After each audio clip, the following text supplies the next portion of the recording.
अस्सलाम वालेकुम नाज़रीन, डॉक्टर दानिश रियल फोकस के साथ हाजिर है।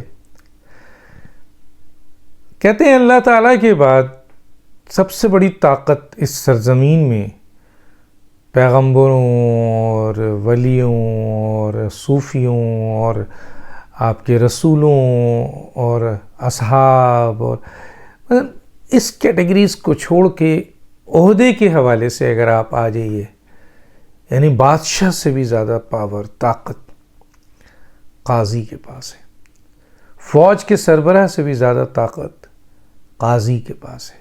अल्लाह ताला ने उसको ये इख्तियार दिया है कि वो फ़ैसला करे, और वो फ़ैसला जहाँ मुल्कों की तकदीर बदल जाती है, इंसान 100 फुट ऊपर लटक जाता है और 100 फुट नीचे फेंक दिया जाता है, तो काजी का ये ओहदा बहुत बड़ा है। और आपने देखा है माजी में कि बड़े बड़े लोग काजी साहब के पास खड़े होते थे, बादशाह हों या वो कोई मुल्क के शहज़ादे हों या वो सरबराह हों। इवन इस्लामी तारीख़ में भी उठा के देख लीजिए, काजी का जो मुकाम है वो बहुत बड़ा है। और जहाँ इनका मुकाम बहुत बड़ा है वहाँ इनकी पकड़ भी बहुत बड़ी है, बहुत बड़ी पकड़ है। अब दुनिया में हम देखते हैं, देखिए अभी ट्रम्प के हवाले से सुप्रीम कोर्ट ने वहाँ फैसला दिया, वहाँ एक आम अफसर की भी ताकत होती है। जब बड़ा दुनिया का बादशाह, दुनिया का सुपर पावर जब जा रहा होता है, एक आम सा सिपाही उसकी चालान कर देता है और वो उसका कुछ नहीं बिगाड़ सकता, क्योंकि अदालती निज़ाम में जो मुंसिफ बैठा हुआ है, काजी बैठा हुआ है, वो उस बादशाह से, सुपर पावर से ज़्यादा ताकतवर अल्लाह उसको आइन ने उनको दिया है, और यकीनन अल्लाह ने भी दिया है।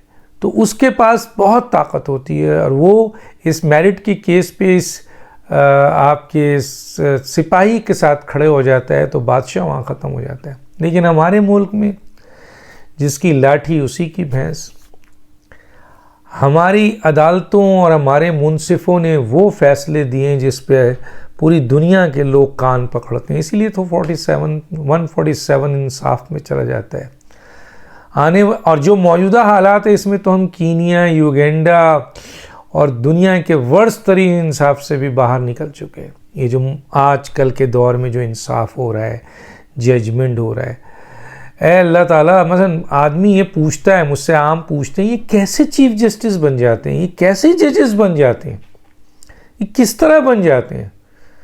तो पाकिस्तान के निज़ाम में सबको पता है कि अगर आप किसी पॉलिटिकल पार्टीज़ के पेरोल पे आ जाएं, नारे लगाएं, तो वो पॉलिटिकल पार्टीज़ हुकूमत में आती है, उन वकीलों को जज बना देती है। कई नाम है, मैं चाहूँ तो गिनवा दूँ आपको। पॉलिटिकल एक्टिविस्ट होते हैं, आइन कानून इनको कुछ नहीं पता होता है, बस पॉलिटिकल एक्टिविटीज़ होते हैं, एक्टिविस्ट होते हैं।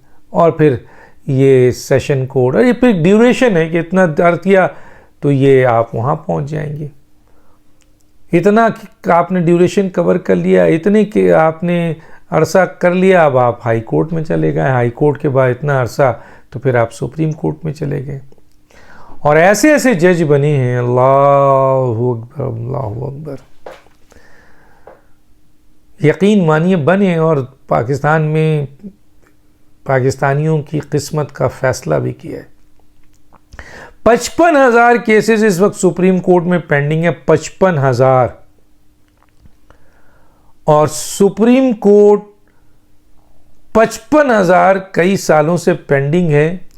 कई पाकिस्तानी जो केस सुप्रीम कोर्ट लेके गए हैं, और बहुत सारे केसेस हैं, उनके फंडामेंटल राइट्स को इस तरह कुचला जा रहा है कि जी उमरा के अहम तरीन लोगों के केस पहले सुने जाते हैं। और अब तो एक तारीख़ ही बदल गई है। पहले तो उमरा के या 2% मरात याफ्ता के केसेस फ़ौरन खुल जाते थे, अब सिर्फ एक शख्स का केस खुलता है और वो उसका नाम है इमरान खान नियाज़ी। कई 100 लोग जिनके केस 55,000 पेंडिंग है, जो मुहिब वतन पाकिस्तानी हैं, जो अदालत की तरफ देख रहे हैं, जो सुप्रीम कोर्ट की तरफ देख रहे हैं कि उनके फैसले, या तो कर दो फैसला। यहाँ तो ये होता है कि बाप दादा पोता पोता पोता आ जाता है तब फैसले आते हैं, तो फैसले कर दो, खिलाफी कर दो भैया। तो उनका फंडामेंटल राइट्स नहीं है कि वो भी तो पाकिस्तानी है, उनके केसेस नहीं सुने जा रहे हैं कि इमरान खान न्याजी के 99% केसेस सुने जाते हैं, 95% केसेस में उसके हक में फैसले दिए गए। ये कैसी अदालत है? ये कैसे लोग हैं? ये कौन सा इंसाफ है? हमने जजमेंट दे दिया, सही है या गलत मानो, और हमारा तुम कुछ नहीं बिगाड़ सकते। कानून ऐसा बना दिया ना, और ज्यादा बोलोगे तो तौहीन अदालत में तुम्हें अंदर कर देंगे। क्या बोलेंगे? अब मैं ये तमीद तो बांट रहा हूं, ये तमीद अभी देखें, एक मैं इस पर प्रोग्राम करूंगा कि एक बच्ची जिसको एक जज की बीवी ने भयानक जुल्म किया, उस पर भयानक, हड्डियां टूटी हुई उस बच्ची की, आपके ज़िंदगी और मौत की कश्मकश में लड़ रही है इस वक्त, और उसके अगेंस्ट एक जालिम जज ने, एक जालिम तरीन जज ने अपने पेटी भाई की को बचाने के लिए, उसकी बीवी को बचाने के लिए उसको ज़मानत दे दी ज़मानत। मेरा इख्तियार, मेरा जिस्म, मेरी मर्जी, मेरी अदालत मेरी मर्जी।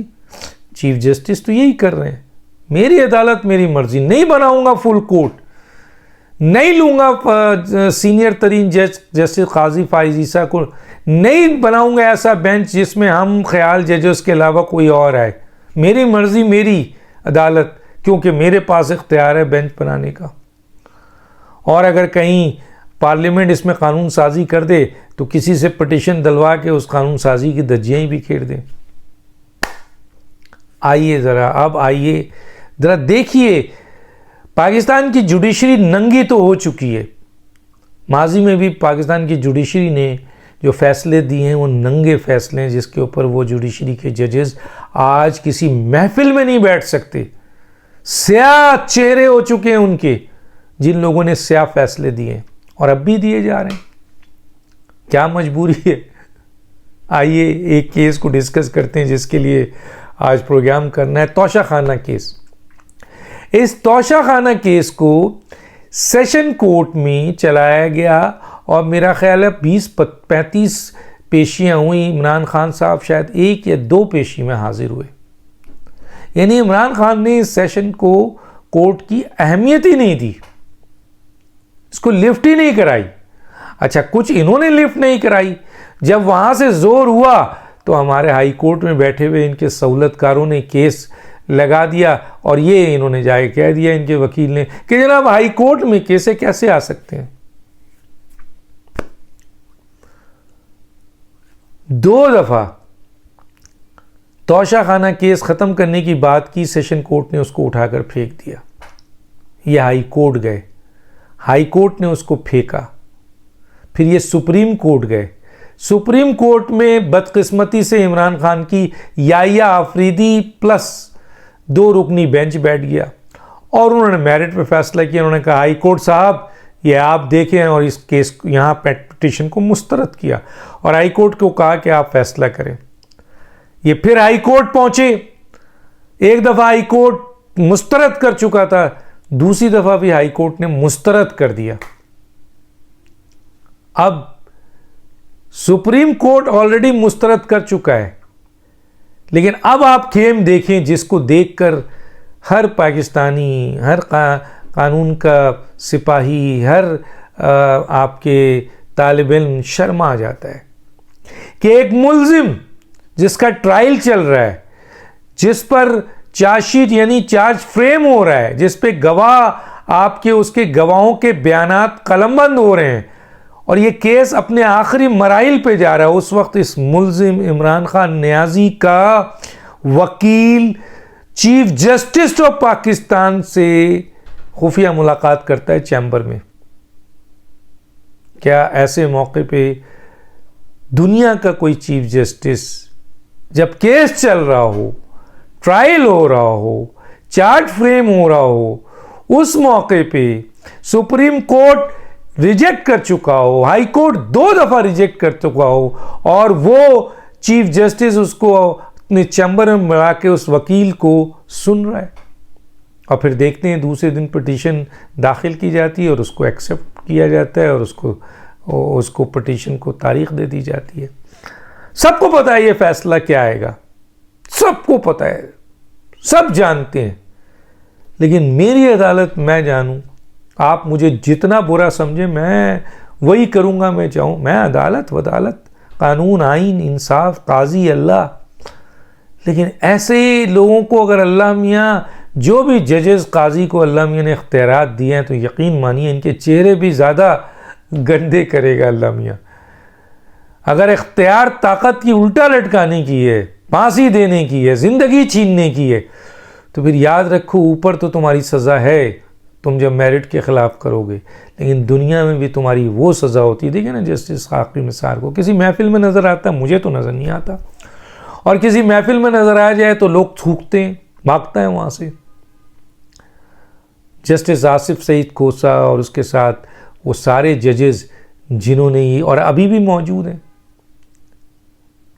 तो ये बात तय है कि इमरान खान को सबसे पहले सज़ा तोशा खाना केस में मिलने वाली है, और जेल भी वो जाने वाले हैं, और नाअहलियत भी है तोशा खाना केस में, बिल्कुल आखिरी मराहिल पे है, मेरिट पे है। इमरान खान चोरी करते हैं लेकिन रसीद नहीं देते, और ये इल्ज़ाम वो नवाज शरीफ पे लगाते थे, जरदारी पे। लगाएं, हम नहीं कह रहे, हम उनके नुमाइंदे नहीं हैं, आप लगाएं और पकड़े भी, लेकिन यहाँ आपकी पकड़ है, तो आप पकड़ने के बजाय 100 टेक्निकल बहाने बनाकर आप इस केस को ख़त्म करने के बजाय भाग रहे हैं।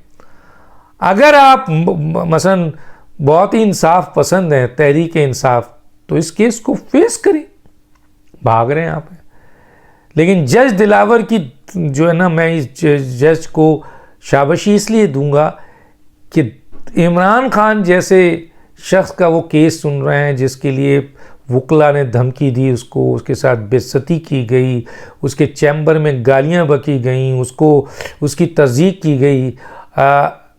इमरान खान को एक अदालत से गिरफ़्तार किया गया वारंट के साथ, तो चीफ जस्टिस ने कहा कि ये अदालत की तौहीन है, और इस सिलसिले में इमरान खान को रिलीज़ कर दिया, बल्कि गुड टू सी यू और पूरा पुलिस लाइन दे दिया, और मुलजिम को सारे इख्तियारात दे दिए और अय्याशी दे दी, और फिर रहा भी कर दिया।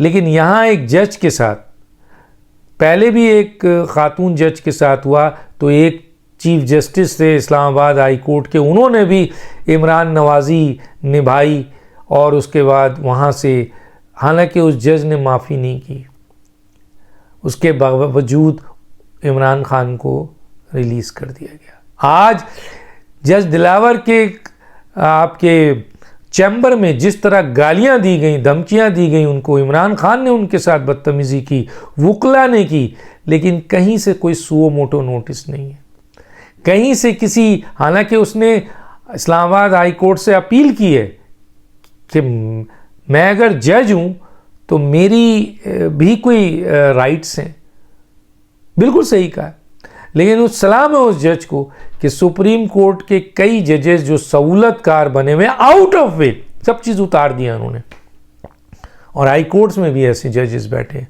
उसके बावजूद, और इमरान खान जैसा मुलजिम है जिसके लोग ख़ानदानों से, ख़ानदान दुनिया में नहीं, सोशल मीडिया में और हर जगह उस शख्स की धज्जियां बिखेर रहे हैं, उसके ऊपर पता नहीं क्या क्या इल्ज़ामात लगा रहे हैं संगीन किस्म का, लेकिन वो शख्स इंसाफ को लेके आगे बढ़ रहा है, और इनसे घबरा नहीं, ना इनसे घबरा रहा है जो सहूलतकार ऊपर बैठे हुए हैं, और ना इमरान और इमरान नियाज़ी के चेलों से घबरा रहे हैं। तो इसका फ़ैसला सबसे पहले होगा।